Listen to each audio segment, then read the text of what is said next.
Assalamualaikum warahmatullahi wabarakatuh. Salam Pramuka. Perkenalkan, nama saya Buffon Yobi Triambodo. Di sini saya menjabat sebagai Pradana Putra Ambalan Arif Ramanagi Pangkalan SMK Negeri 2 Pacitan. Untuk materi minggu ini yaitu tentang sejarah kepramukaan. Adik-adik penasaran dengan materi minggu ini? Langsung saja simak video berikut ini. Sejarah Pramuka Dunia. Pendiri gerakan kepramukaan dunia bernama Robert Stephenson Smith Lord Baden-Powell atau biasa dipanggil Baden-Powell.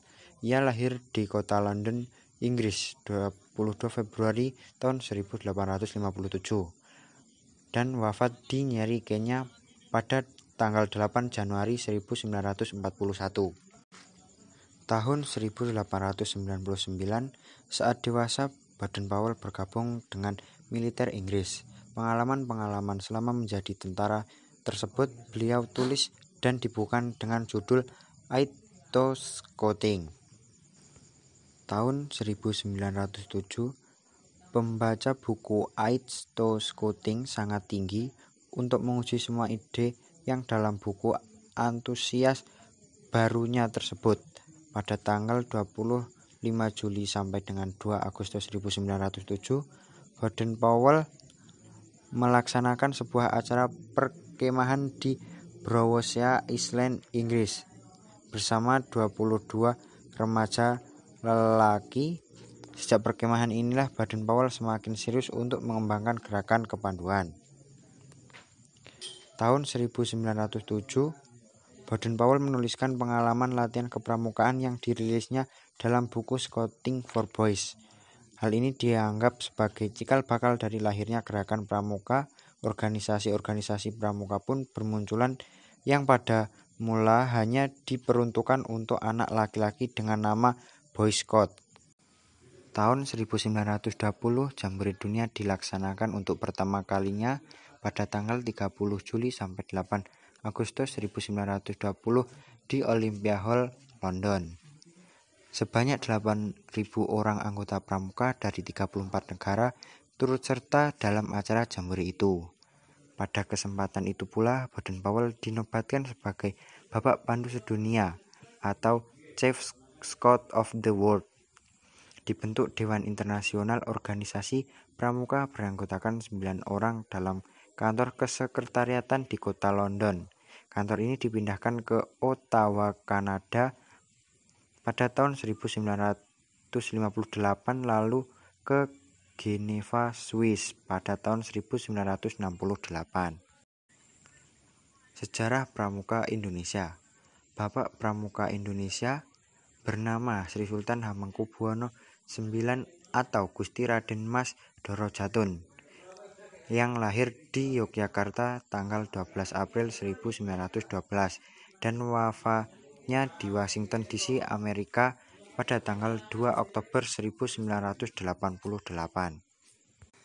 Sejarah Pramuka Indonesia zaman penjajahan Belanda. Gerakan kepramukaan dibawa oleh Belanda ke Indonesia pada masa kolonial. Organisasi kepanduan pertama didirikan oleh Belanda di Indonesia yang diberi nama NIPV atau Nederland Indische Padvindersvereniging atau Persatuan Pandu-Pandu Hindia Belanda. Kemudian bermunculan organisasi-organisasi kepanduan tokoh pergerakan yaitu antara lain SIAP, HW, PO, NATIPIJ, dan JPP. Selanjutnya penggunaan istilah Padvinderi mendapat larangan Salim. Istilah Padvinderi diganti dengan pandu atau kepanduan yang dipraksai oleh tokoh-tokoh dari Belanda lalu oleh Kiai Haji Agus Salim. Pada tahun 1930, organisasi PPS atau Pandu Pemuda Sumatera, PK Pandu Kesultanan, dan IPO bergabung menjadi satu membentuk KBI atau Kepanduan Bangsa Indonesia. Tahun 1931 dibentuk wadah baru bagi gerakan kepanduan Indonesia yang bernama PAPI atau Persatuan Antar Pandu Indonesia. Beberapa tahun kemudian, tepatnya tahun 1938, Organisasi ini berubah nama menjadi BPPKI atau Badan Pusat Persaudaraan Kepanduan Indonesia. Sebagai upaya menggalang rasa persatuan dan kesatuan bangsa, Badan Pusat Persaudaraan Kepanduan Indonesia BPPKI berencana untuk melakukan kegiatan All Indonesia Jambore. Namun sepertinya rencana tersebut tidak berjalan mulus dan harus melakukan beberapa perubahan. Kegiatan ini akhirnya dapat terlaksana juga dengan nama kegiatan diganti dengan Perkino atau Perkemahan Kepanduan Indonesia OMOM, dan diselenggarakan mulai tanggal 29 sampai 23 Juli 1941 di Yogyakarta. Perkemahan inilah yang menjadi cikal bakal pelaksanaan kegiatan Jambore seperti yang sering kita lihat sekarang ini. Sejarah Pramuka di Indonesia zaman penjajahan Jepang. Pada masa Perang Dunia Kedua, tentara Jepang melakukan penyerangan kepada Belanda. Banyak tokoh kepanduan di Indonesia yang ditarik masuk ke Kaibondan, Peta, dan Seidan, organisasi bentukan Jepang yang digunakan untuk mendukung tentara Jepang. Jepang melarang berdirinya partai dan organisasi rakyat Indonesia, termasuk Gerakan Kepanduan. Jepang menganggap organisasi ini berbahaya karena dapat meningkatkan semangat persatuan dan kesatuan rakyat jajahan. Namun upaya itu tidak menyurutkan semangat para tokoh kepanduan Indonesia untuk menyelenggarakan Perkino II. Setelah proklamasi kemerdekaan Indonesia, dibentuklah organisasi Pandu Rakyat Indonesia pada tanggal 28 Desember 1945 di kota Solo. Menginjak tahun 1961, telah ada sekitar 100 organisasi kepanduan Indonesia. Organisasi tersebut tergabung dalam 3 federasi organisasi, yaitu Ikatan Pandu Indonesia atau IPINDO, Persatuan Pandu Putri Indonesia atau Popindo, dan Persatuan Kepanduan Putri Indonesia PKPI. Ketiga federasi tersebut bergabung menjadi satu membentuk Persatuan Kepanduan Indonesia atau Perkindo. Adanya kepentingan golongan yang tinggi membuat Perkindo masih lemah. Kelemahan tersebut disadari pula oleh pihak komunis yang ingin menjadikan Perkindo sebagai gerakan pionir muda seperti yang ada di negara komunis.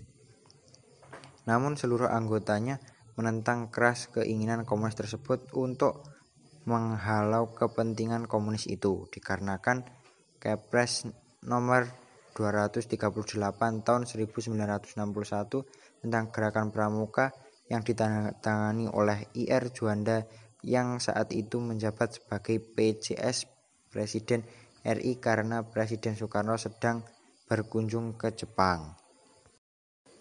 Perkembangan gerakan kepramukaan di Indonesia. Perkembangan gerakan pramuka yang pesat sangat ditunjang oleh ketentuan dalam Anggaran Dasar Gerakan Pramuka yang mengatur tentang metode pendidikan kepramukaan. Ketentuan tersebut membawa banyak perubahan bagi gerakan pramuka, yakni menjadikan pramuka lebih kuat secara organisasi dan cepat berkembang dari kota ke desa. Adanya pengaturan yang jelas tentang sistem majelis pembimbing yang disiplin dijalankan di tiap tingkatan, baik itu tingkat nasional maupun tingkat gugus depan. Pada tanggal 14 Agustus 1961, secara resmi Gerakan Pramuka diperkenalkan ke seluruh rakyat Indonesia. Peristiwa perkenalan yang terjadi pada tanggal 14 Agustus 1961 ini kemudian ditetapkan sebagai Hari Pramuka yang setiap tahun diperingati oleh seluruh anggota Gerakan Pramuka se-Indonesia. Terima kasih. Bagaimana materi kali ini? Menarik bukan? Nantikan video materi selanjutnya. Terima kasih. Wassalamualaikum warahmatullahi wabarakatuh. Salam Pramuka.